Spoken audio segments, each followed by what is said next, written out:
The interesting part for me is, I started all by myself. And then almost immediately, within about 3 or 4 months of starting to write the scripts, I brought in Doug and a few of the other designers. And then we, there's a little group, and then we started building that little group that's the design group from the attic. And we've worked for 2.5 years together.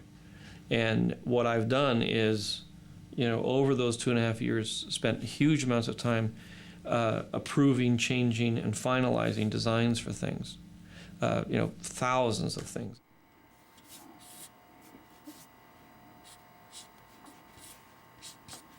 Fine art was very important, especially to the Queens people. And they really appreciated it. You can tell in their architecture, their sculpture, and their clothing, and so forth. And in episode 1, that element naturally carries over to their hardware or their vehicles.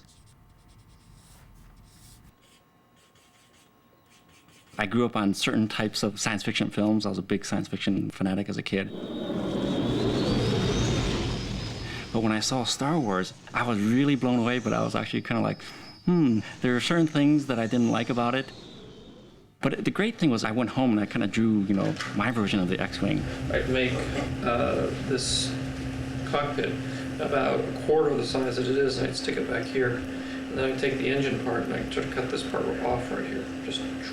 I started with a staff of 2, and we were given a huge list of vehicles, creatures, environments, and whatnot to design. And it was just a matter of sitting down and trying to comprehend, where to start first, and then how to design something that will live up to the expectations of everybody that's going to see this film. George is very reactive, and he likes to kind of see things. And he basically just said, I need single-person fighters and shuttles and so forth. So just like a small shuttle type thing? No, I don't know what it is. Don't ask me those technical questions.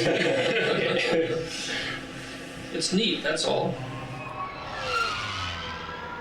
My decisions on what is aesthetically pleasing is really hard to nail down, because what I like is, obviously going to be different from what somebody else likes. It's a matter of getting in sync with George, and I hope that I've kind of gotten in sync with George on this film.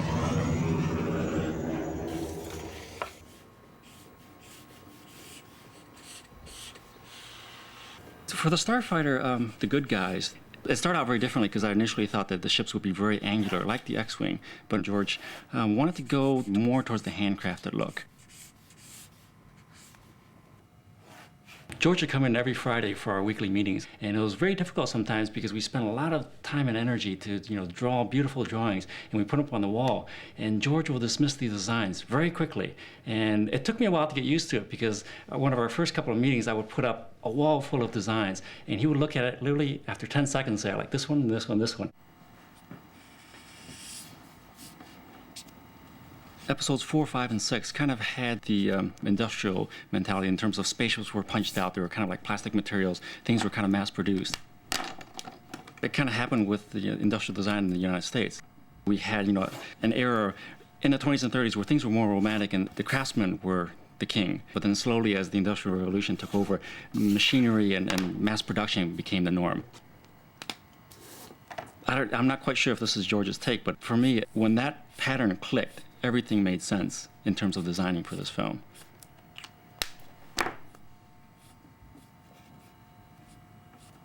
I was very clever in the first Star Wars films in that I kept the design very simple, and I avoided situations where I was going to get into trouble design-wise.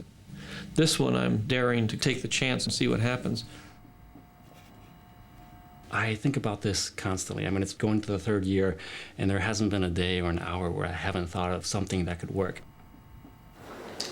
On the Starfighter alone, we went through easily 3 dozen drawings. Hello. Good morning. Good morning. Good morning.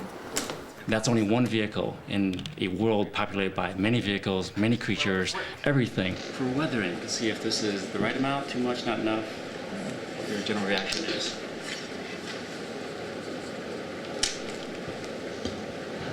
I would say this is the most distressed. Okay.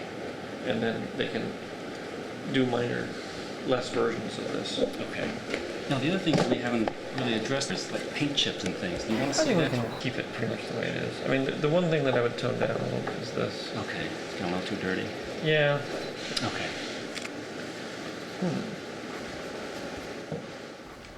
The whole point of this is what works for the story.